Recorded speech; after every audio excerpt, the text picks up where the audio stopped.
Beginning of October, beautiful 16 degrees Celsius on a Saturday morning. And I'm going to do a hike and a hidden Woodsmen Haversack review. So stay tuned, I'm just about to hit the trail.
Just a better look at the kit itself. It's about 1.5 pounds empty. I've got this stuffed pretty full today. It's got a 60-inch adjustable strap. You know, I can swing it around the back, swing it around the front. Usually I do a hip carry, and if I need to grab something really quickly, I'll just use my leg, pull open the straps, and get access to it. So nice and compact and lightweight. I've got everything I need in here for an entire day, including lunch. So we'll just open up the pack and get into what I've got in there, and you can see what type of volume and what type of items you can get inside the pack itself. So getting into the contents of the pack. So first of all, a really quick look at the outside again.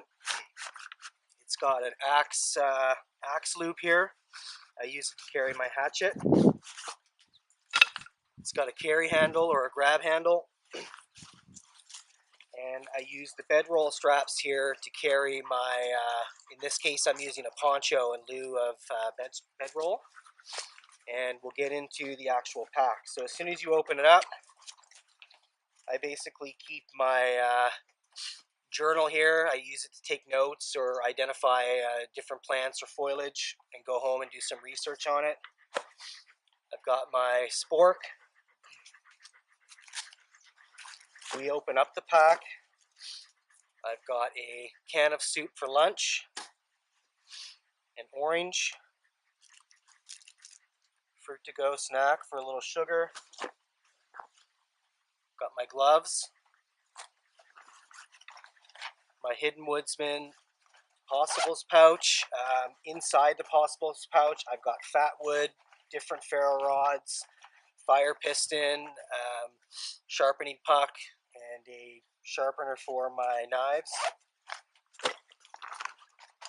First aid kit, one day first aid kit.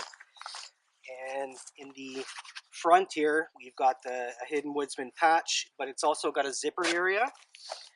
And I use this to carry my firebox stove.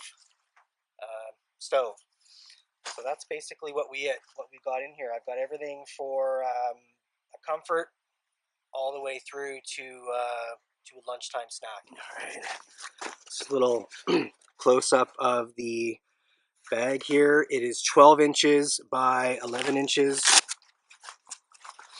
by 3.5 inches. It's got a 60-inch adjustable strap.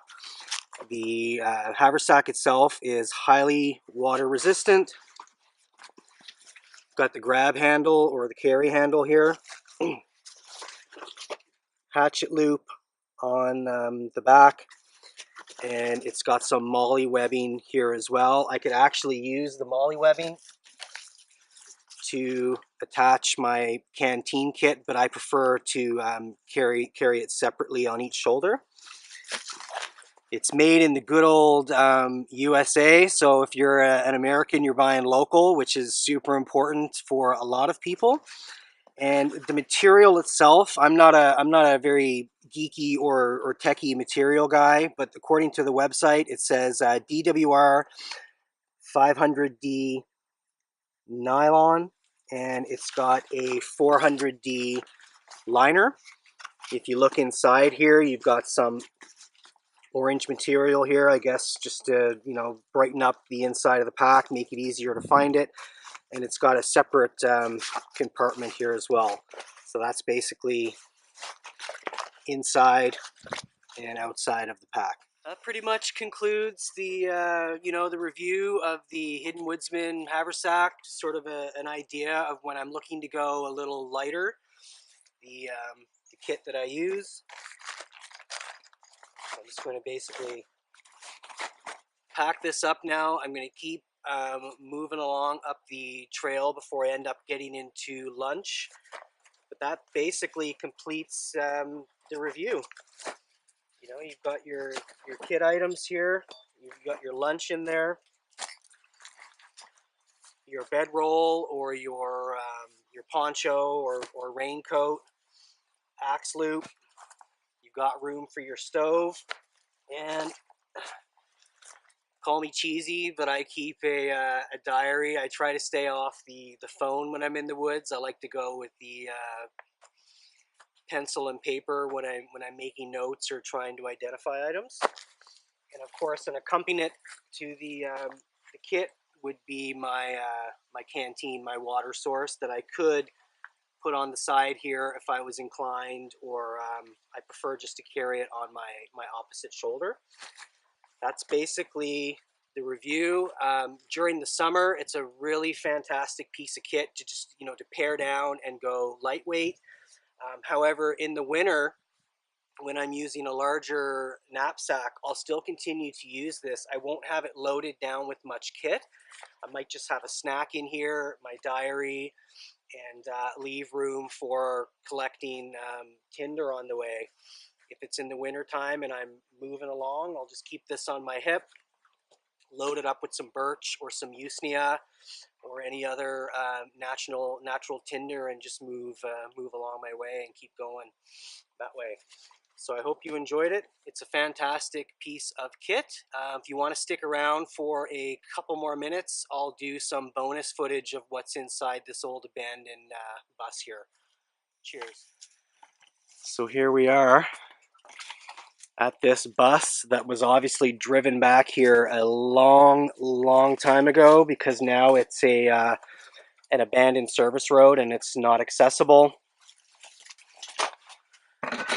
Looks like at one point it was an old abandoned camp. Someone actually converted this to a camp, and at one point this must have been a real cool place to hang out. It's not going to be, I can't pick this up on camera, I tried earlier, but it's this baby met its fate at 97,000 kilometers. It's a good run for a school bus. Got lots of trash here, old tires. Nice little sofa area once upon a time. Back here is when they must have had a kitchen area. Got some buckets here. Just have to watch my step. And back here would have been the sleeping area. Got an old stove here, some more old buckets, a little chair, and the remnants of a what used to be a mattress. That's kind of cool. Let's give a little pano here. Got your door area here, which would close off the cooking area and sleeping area. Must have been a really badass place to hang out in the backcountry once upon a time, if this bus could talk. So I hope you enjoyed the review and this little hidden gem here, the bus tour. And that concludes